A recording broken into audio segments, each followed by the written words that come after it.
com grande alegria que mais uma vez eu vos saúdo com a paz do Senhor. Quero convidá-lo a abrir a sua Bíblia para estudarmos a palavra de Deus nesta noite.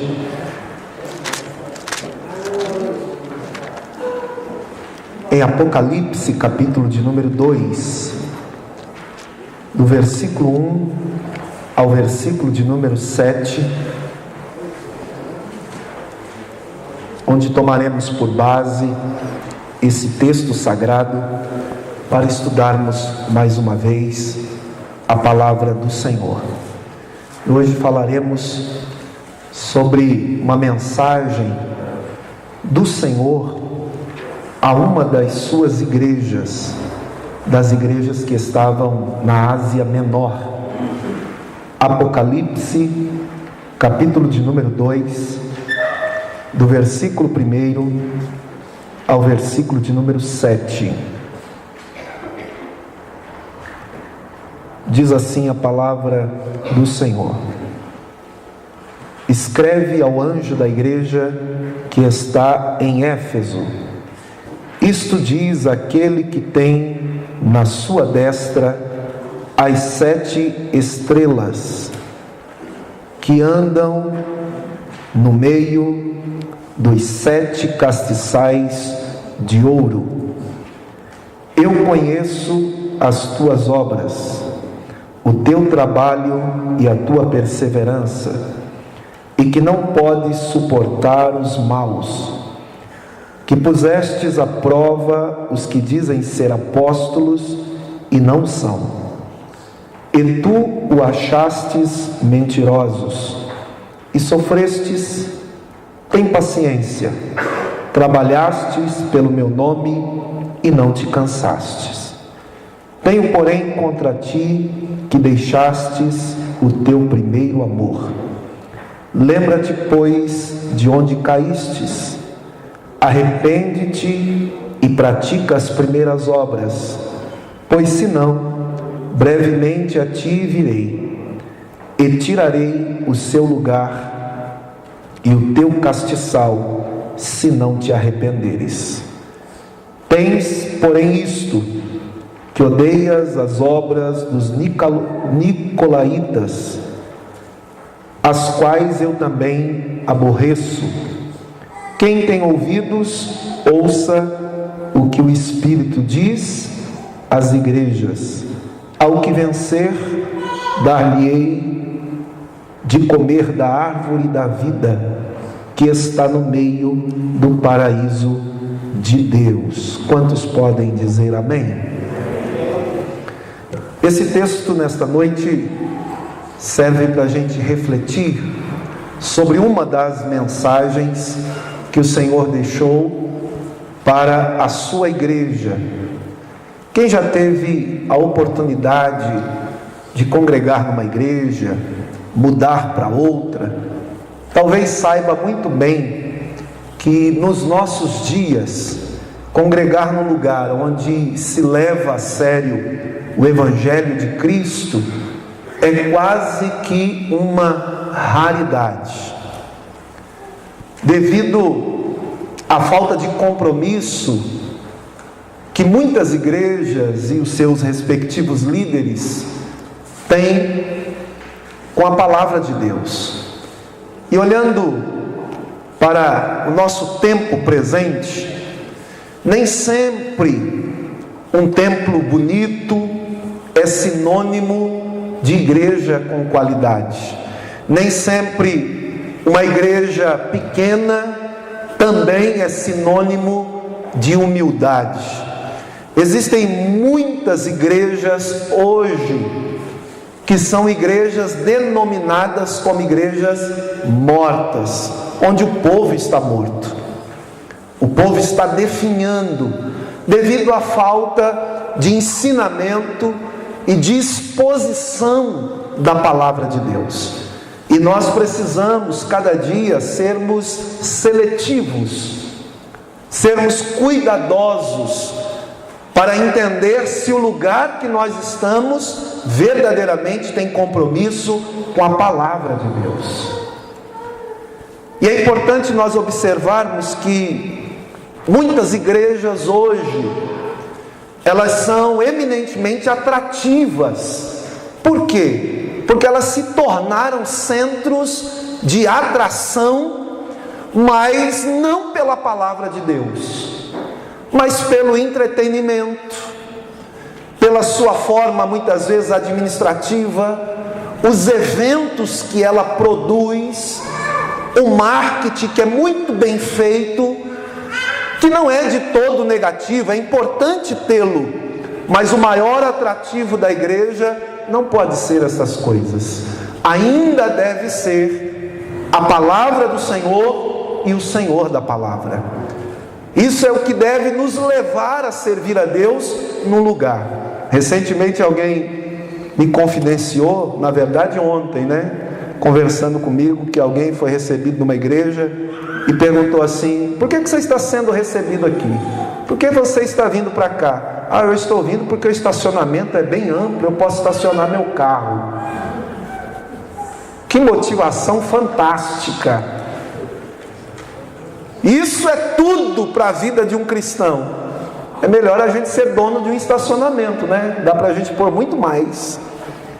Então as motivações são erradas, e é por isso que alguns lugares hoje estão vivendo um verdadeiro deserto espiritual, porque não é um lugar onde as pessoas possam se alimentar da verdadeira palavra de Deus. Pois só quem conhece o interior daqueles que compõem a igreja e pode fazer uma análise mais detalhada é o próprio Senhor da igreja, porque Ele não vê como nós vemos, por fora, a aparência, as nossas deduções.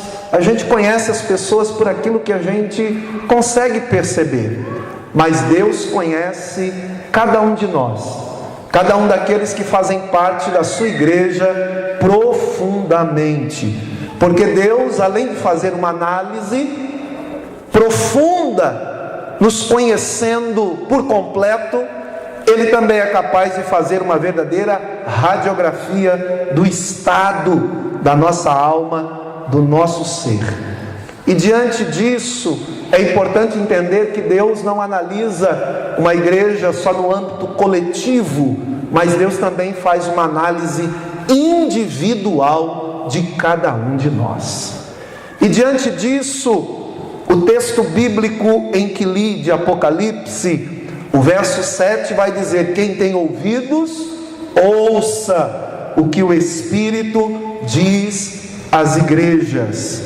Por isso, ao ouvir esta mensagem, eu e você precisamos fazer um autoexame, examinar como está o nosso coração, como está a nossa alma, porque antes de Cristo julgar o mundo, diz a Bíblia que o seu julgamento começa pelo seu povo, pela sua igreja.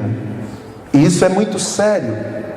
Ezequiel capítulo de número 9, versículo de número 6, e 1 Pedro capítulo 4, versículo de número 17, vai concordar numa mesma palavra, dizendo que pois já é o tempo em que comece o julgamento pela casa de Deus, e se primeiro começa por nós, qual será o fim daqueles que são desobedientes ao Evangelho de Deus? É uma pergunta. Se é com dificuldade que o justo se salva, então o julgamento não começa pelo mundo, mas começa por nós mesmos. E olha o que o texto de Apocalipse diz aí no capítulo 2, versículo 1: escreve ao anjo da igreja que está em Éfeso: isto diz aquele que tem na sua mão ou na sua destra as 7 estrelas e anda no meio dos 7 castiçais ou candeeiros de ouro. Aqui essas duas expressões, ela tem um significado claro, que está em Apocalipse 1:20. As 7 estrelas, ele está falando aos 7 anjos da igreja, ou seja, os seus respectivos líderes ou pastores. A palavra de Deus a esta igreja começa pelo seu líder. E é por isso que a igreja, ela tem que conhecer o seu líder. Ela tem que se habituar a aprender a ouvir o seu líder. E ela precisa ser instruída pelo seu líder. Por quê? A responsabilidade começa por ele. Eu fico preocupado com algumas igrejas que vivem uma rotatividade nos seus púlpitos. Ou seja, se tem culto na segunda, convida alguém na segunda. Se tem culto na quarta, convida alguém na quarta. Se tem culto no sábado, convida alguém no sábado. Se tem culto no domingo, convida alguém no domingo. E o líder nunca ensina a igreja. Ele nunca instrui. E a igreja precisa conhecer a linha doutrinária, bíblica, teológica, não só da instituição que pertence à luz da Bíblia, mas principalmente aquilo que o seu líder pode ensinar. E eu fico preocupado com isso. Eu me lembro que certa feita eu estava no escritório de um amigo que mexia com artes gráficas e também divulgação, marketing, e ele congregava numa certa igreja e ele estava há um tempo sem participar. Então, nesse dia que eu estava no escritório, aquele líder, que era denominado líder dele, apareceu no escritório, deu um abraço nele, falou: rapaz, que saudade eu estou de você, já faz um tempo que você não aparece. Por quê? O que aconteceu? Ele achou que a conversa ali não tinha nenhum segredo, então conversou abertamente ali na minha frente. E aí esse meu amigo estava ali no escritório, olhou para ele e disse assim: olha, da última vez que eu estive lá, eu ouvi que eu tinha que esquecer tudo aquilo que eu tinha aprendido há poucos dias atrás. E quando eu fui conversar com alguém, a pessoa disse: não, você tem que esquecer. O que você aprendeu lá atrás, você esquece. Agora você tem que pegar tudo daqui para frente. Aí ele falou assim: se eu for na igreja para aprender alguma coisa e depois precisar esquecer, é melhor que eu nem vá. Pelo menos eu não tenho trabalho de esquecer mais nada. Porque se aquilo que eu aprendo da palavra eu tenho que esquecer porque surgiu uma nova visão, eu não preciso nem aprender. E eu não posso esquecer que a palavra de Deus, ela é imutável. A palavra de Deus não muda, ela é a mesma, assim como o Senhor é o mesmo, ontem, hoje e eternamente. Você pode dizer amém por isso? Amém. E os 7 candeeiros ou castiçais são as 7 igrejas da Ásia. Olha aí o que diz Apocalipse 1:20. O mistério das 7 estrelas que viste na minha destra e dos 7 castiçais de ouro. As 7 estrelas são os anjos das 7 igrejas, e as 7 castiçais que vistes são as 7 igrejas. Então aqui está já a tradução, a elucidação do que o texto de Apocalipse capítulo 2, verso 1 está dizendo. Dá uma olhadinha no verso 2. Eu conheço as tuas obras, diz o Senhor, o teu trabalho, a tua perseverança, e que não podes suportar os maus, que pusestes à prova os que dizem ser apóstolos e não são, e tu achastes mentirosos, e sofrestes, tens paciência, trabalhastes pelo meu nome e não te cansastes. Se o texto parasse aqui, a gente falava: merece um 10. Existia um personagem na escolinha do professor Raimundo, que quando o professor fazia uma pergunta, ele respondia, fazia outra pergunta, ele respondia, aí o professor olhava para ele e falava assim: agora, para ganhar o 10. Ele ficava todo empolgado, e quando ele ia responder, ele errava e tomava 0. E muitas vezes, olhando para esse texto, se o texto parasse aqui, a gente falava: ganhou um 10. A igreja está perfeita. É uma igreja que trabalha, é uma igreja que é perseverante, é uma igreja que rejeita os maus, ou aqueles que não querem praticar o que é bom. Essa igreja também colocou à prova aqueles que se diziam ser apóstolos, mas eram falsos apóstolos, porque ensinavam erroneamente, ensinavam aquilo que não estava escrito na palavra de Deus. Então eles faziam uma boa análise dos ensinamentos. Parecia uma igreja maravilhosa. Em Atos dos Apóstolos, capítulo 20, do versículo 28 ao 31, se você quiser abrir a sua Bíblia, você pode dar uma olhada aí no capítulo 20, do versículo 28 ao versículo 31, diz assim a palavra do Senhor: olhai, pois, por vós e por todo o rebanho, sobre que o Espírito Santo vos constituiu como bispos. A palavra bispos aqui é a mesma que presbíteros, para apacentar a igreja de Deus, que Ele resgatou com o seu próprio sangue. Porque eu sei que isto acontecerá depois da minha partida. Paulo está dizendo: entrarão no meio de vós lobos cruéis, que não pouparão o rebanho, e que de entre vós mesmos se levantarão homens que farão coisas perversas para atraírem os discípulos após si. Portanto, vigiai, lembrando-vos de que durante 3 anos não cessei, noite e dia, de admoestar com lágrimas a cada um de vós. Aqui é um alerta do apóstolo Paulo, dizendo que após a sua saída no meio dos irmãos, levantariam homens que seriam como lobos que não poupariam o rebanho. E muitas vezes nós ficamos preocupados com as heresias que só vêm de fora para dentro, e muitas vezes a produção de heresias de dentro para fora, porque muitas pessoas não estão devidamente habilitadas para ensinar e pregar o Evangelho, para expor a palavra como ela é. Pastor, é tão difícil assim?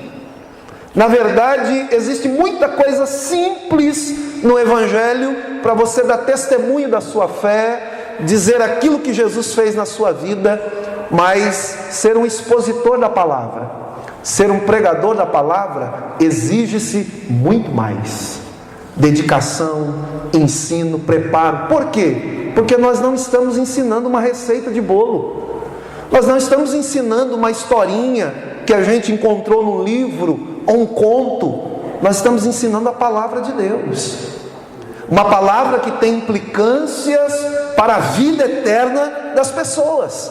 Então não é qualquer palavra, eu preciso fazer com zelo. Quando Paulo vai escrever a um dos seus filhos na fé, ele vai dizer: se é ensinar, que haja dedicação. É preciso se dedicar. E essa igreja, ela conseguia filtrar os ensinamentos daqueles que se diziam apóstolos. Não muito tempo, talvez os irmãos vão se recordar de alguém que estava andando por aí pregando em tudo que é igreja. E quando alguém criticou, dizendo assim: mas esse indivíduo nunca trouxe carta, nunca apresentou de que igreja é, não é pastor. Tem gente que ficou bravo, falou: não, é pastor sim, inclusive, olha, a carta está chegando aí com recomendação. Tá bom. E abriu-se o púlpito, pregou-se em muitos lugares, recebeu muitas ofertas. Camarada não era nem diácono, nem estava em comunhão com a igreja, já tinha sido casado, tinha filho, estava noivo com outra pessoa, casou com outra, e em pouco tempo já abandonou também e foi embora. Cadê aqueles que apoiavam para vir agora justificar e dizer que não era? Ah, não, agora não vem, fica todo mundo quietinho. E a gente fica terceirizando os púlpitos da nossa igreja para quem não tem vida com Deus. Muitas vezes nós não temos um grande preparo bíblico-teológico, mas na nossa vida, na simplicidade que a gente fala mais alto do que muita gente que fala bonito e profetiza em nome do Senhor. Então a gente precisa ter muito cuidado. Está faltando muito temor de Deus para muita gente que anda, e critério da nossa parte de alguém que chega, senta aí, fazer que nem os antigos, né, Valéria? Vamos comer um saco de sal junto e conhecer quem você é. Sua vida depois vai dizer se você tem condições de falar, de ensinar, de pregar ou não. Mas geralmente é mais fácil sair recebendo e depois a gente ficar caladinho quando o problema acontece. Mas vamos à frente aqui, o versículo de número 6 de Apocalipse capítulo 2, dá uma olhadinha aí, versículo 6, diz assim: tens porém isto, que odeias as obras dos nicolaítas, as quais eu também aborreço, diz o Senhor. Vai dizer que nesta igreja havia esses nicolaítas. A palavra nico, do grego, quer dizer conquistar. E a palavra laita vem da raiz laos, povo. E isso significa que havia naquela igreja alguns seguidores de um fundador que tinha um possível nome de Nicolau. Alguns acham que é o Nicolau do capítulo 6 de Atos dos Apóstolos, mas ali mostra que esse homem era irrepreensível. Então não pode ser. A Bíblia não diz qual era a doutrina, os ensinamentos dos nicolaítas. Alguns estudiosos dizem que eles defendiam a poligamia, e isso causava um transtorno na igreja da época. E então esses nicolaítas causavam uma influência negativa naquela igreja.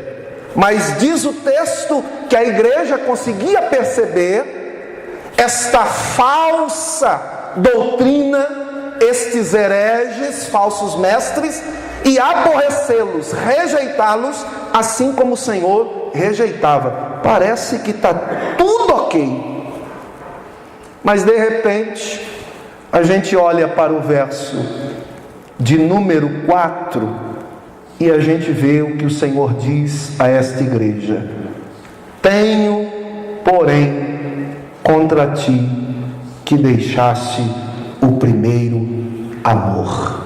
Primeiro vem a aprovação, e depois, quando parecia que a igreja ia receber um 10, vem a reprovação. Tenho contra ti que deixastes o primeiro amor. Primeiro amor é o mesmo que a devoção sincera, a adoração dedicada a Cristo com inteireza de coração. Aqui fala de uma característica que muitas vezes é percebida naqueles novos convertidos, que tem aquele primeiro amor, coração ardendo pela palavra, por falar do amor de Jesus. O novo convertido, quando recebe a Cristo na sua vida e tem a vida transformada, ele não fica sossegado enquanto ele não sair falando de Jesus para muita gente. Todavia, quando a gente amadurece na vida cristã, parece que a gente esquece deste primeiro amor, deste fervor inicial que deve permanecer no nosso coração, deste fervor e desejo pela palavra de Deus viva e eficaz. Amadurecer na vida cristã é fundamental. Mas o que a gente não pode perder é o fervor espiritual em nossas vidas. O nosso coração não pode deixar de arder. Como aqueles 2 discípulos no caminho de Emaús, após a ressurreição de Jesus, Jesus está caminhando com eles, ressurreto, eles não conseguem perceber, mas mais tarde eles reconhecem que enquanto estavam caminhando, os seus corações ardiam na presença do Senhor. Quantos aqui ainda têm o seu coração ardente pela presença do Senhor? Quando a gente é novo convertido, parece que a gente tem aquele amor lua de mel, né? De jovem casado, que a gente olha para o outro assim, parece que sai coraçõezinhos do olho assim, parece que sai aquela nuvem assim, cheio de corações. Mas depois o tempo vai passando, os corações desaparecem, né? Aí se fosse colocar aquela nuvenzinha de novo, aparecia marreta, foice, panela, cabo de vassoura. Não pode. O amadurecimento do amor é importante, mas o fervor não pode deixar de existir.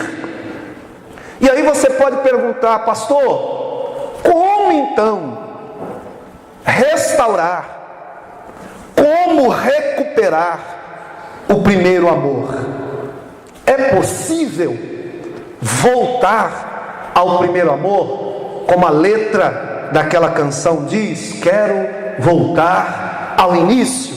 A Bíblia diz que sim. Olha o que diz Apocalipse, no capítulo 2, o versículo de número 5.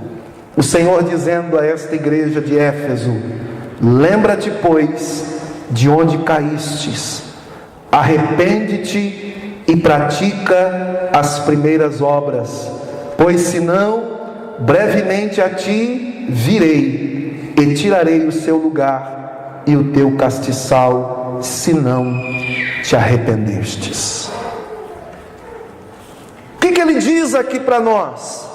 Como que a gente recupera, restaura o primeiro amor? Primeiro, é necessário lembrar. Diga comigo, lembrar.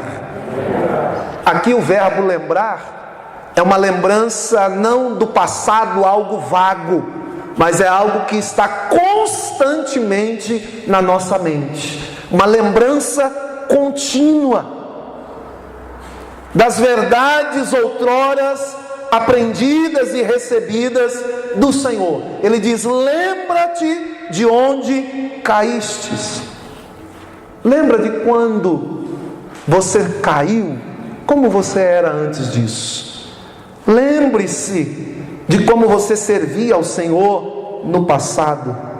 Lembre-se que Cristo morreu por você para perdão e remissão dos seus e dos meus pecados. Lembra-se da vida que você tinha quando você o conheceu e depois da transformação dele na sua vida, e como você estava vivendo feliz até o dia que você caiu, que você o abandonou, diz o texto.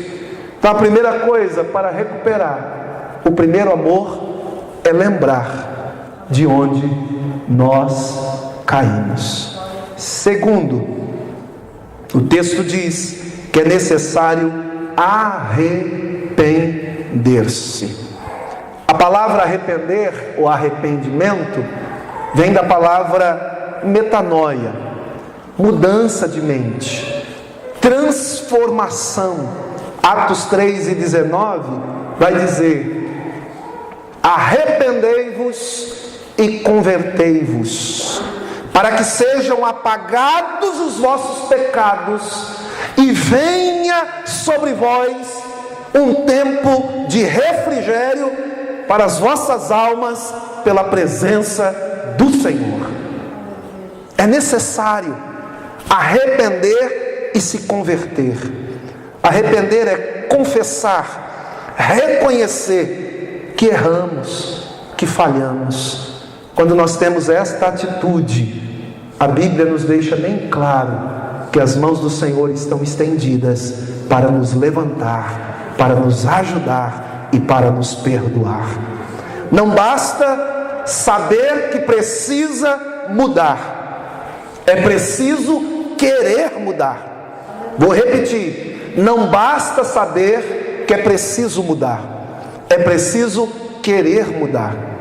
Esses dias eu postei uma frase que diz assim: a vontade já é um bom começo, mas a atitude significa tudo. Vontade já é um ótimo começo, mas a atitude é ela que muda e que significa tudo.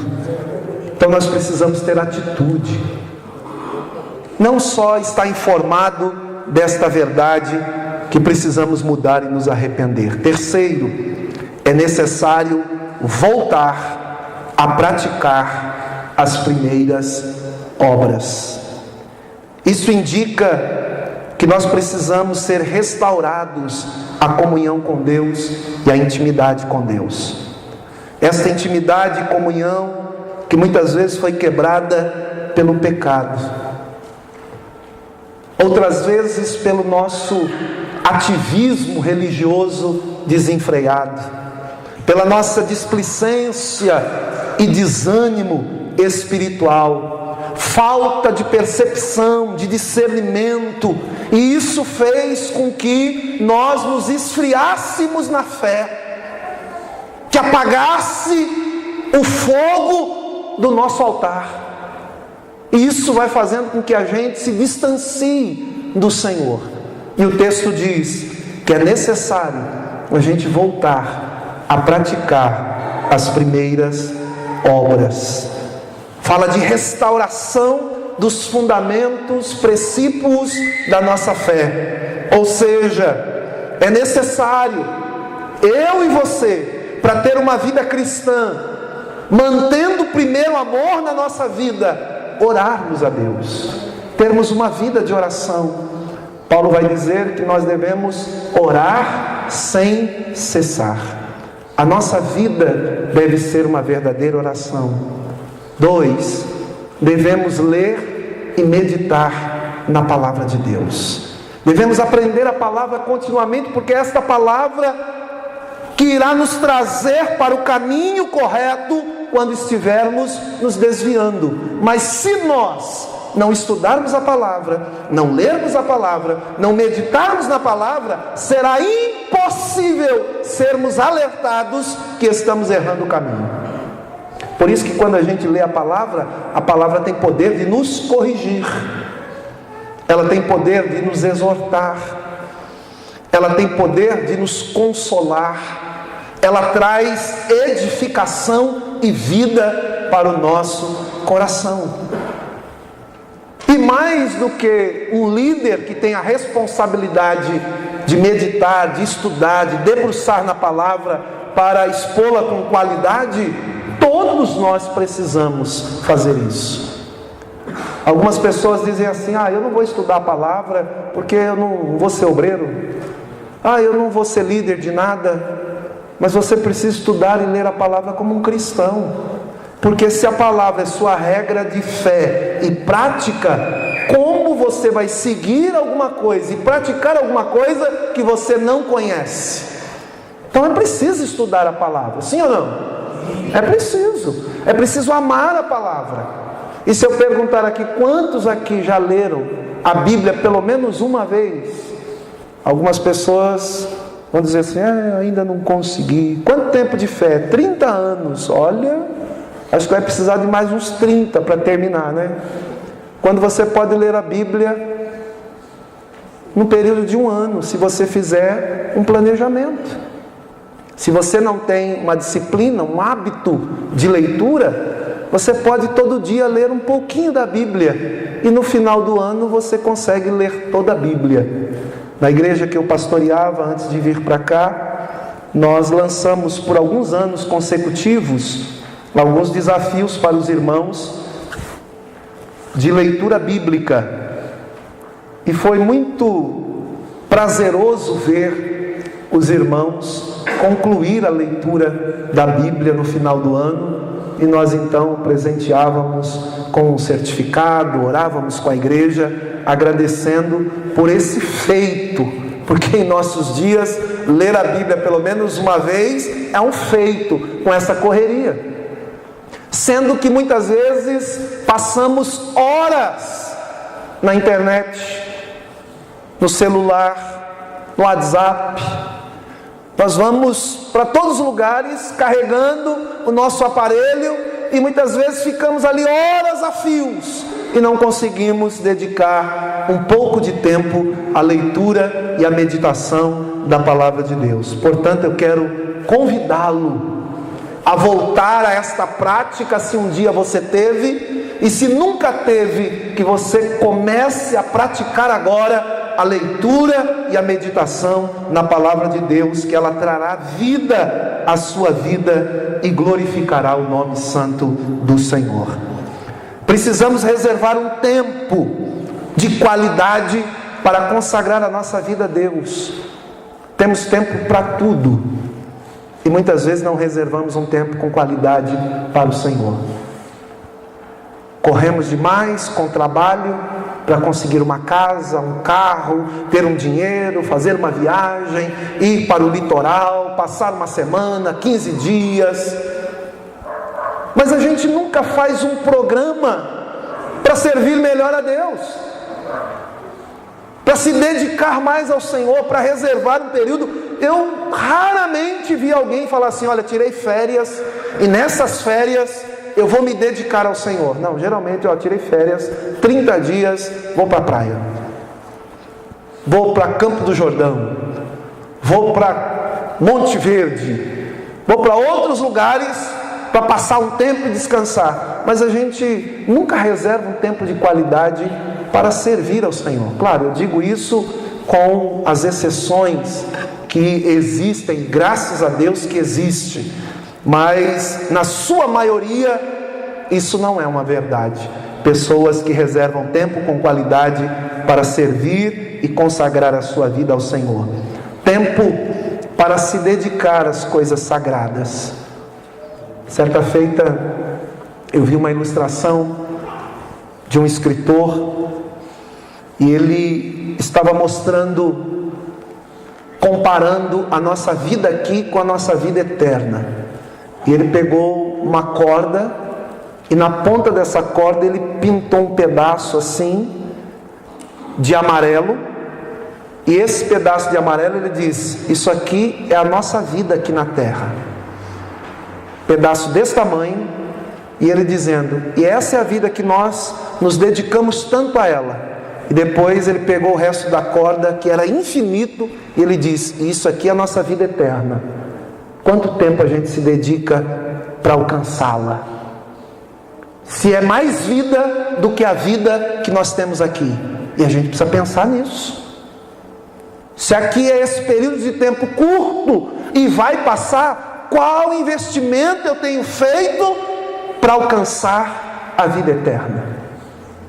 Precisamos pensar nisso. E para concluir, digo, Salmo 42, verso 2, diz claramente que a gente precisa ter sede de Deus.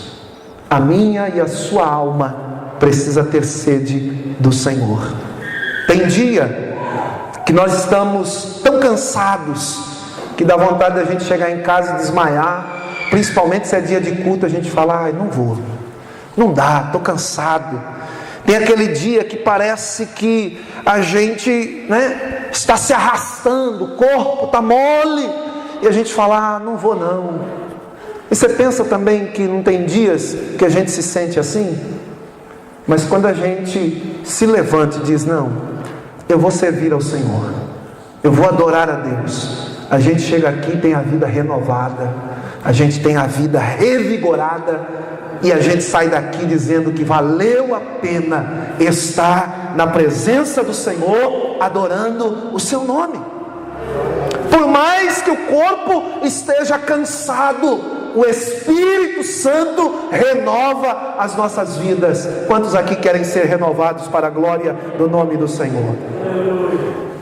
Nós precisamos ser portadores daquilo que está em João 4,14, quando Jesus diz àquela mulher samaritana: mas aquele que beber da água que eu lhe der, nunca mais terá sede, pois a água que eu lhe der fará nele uma fonte de água que jorra para a vida eterna. Voltar ao primeiro amor é ter sede da palavra e sede de Deus. Olha como ele termina o versículo de número 7. Ele diz assim: quem tem ouvidos, ouça o que o Espírito diz às igrejas. Ao que vencer, dar-lhe-ei de comer da árvore da vida que está no meio do paraíso de Deus. Ao vencedor, o Senhor está dizendo a nós que o reino dos céus não é para os perdedores, mas somente para os vencedores que vivem e creem na sua palavra. Quantos podem dizer amém?